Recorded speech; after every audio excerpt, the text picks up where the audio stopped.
Good afternoon, welcome back to the channel.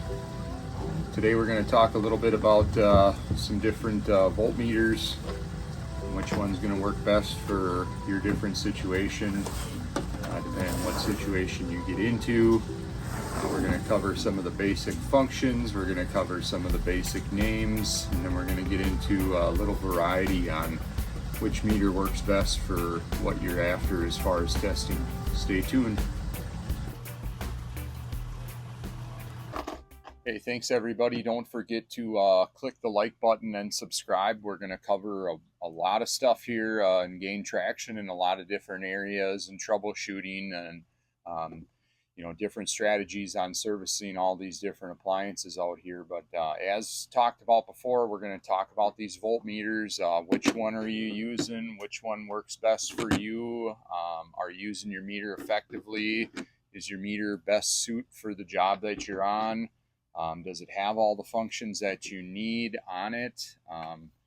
We're going to cover all that. So I guess first things first, before we get into, an actual voltmeter, I would probably recommend you either buy a meter that comes with one of these, or you buy and have one of these plug-in circuit testers in your tool bag. I'll be honest, I'm using this guy before I'm putting my meter on it, depending on what the situation is.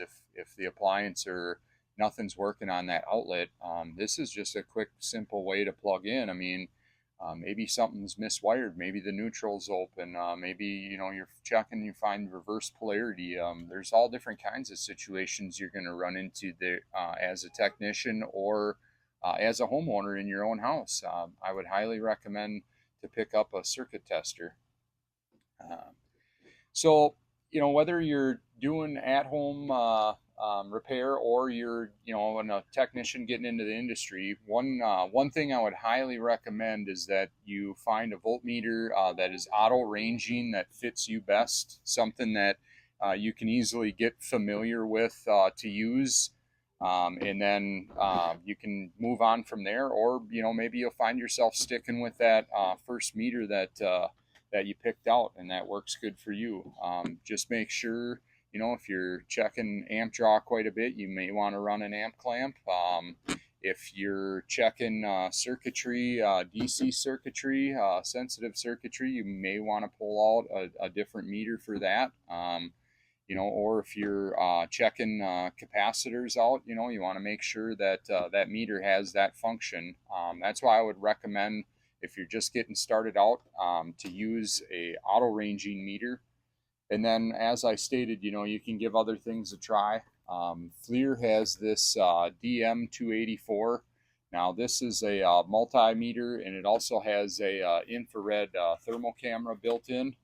So there's all different things and ways and meters.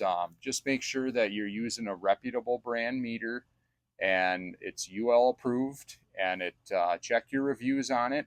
Like I said, personally, I check with your parts house and be getting a UEI or Klein Tools, but some people like Fluke too.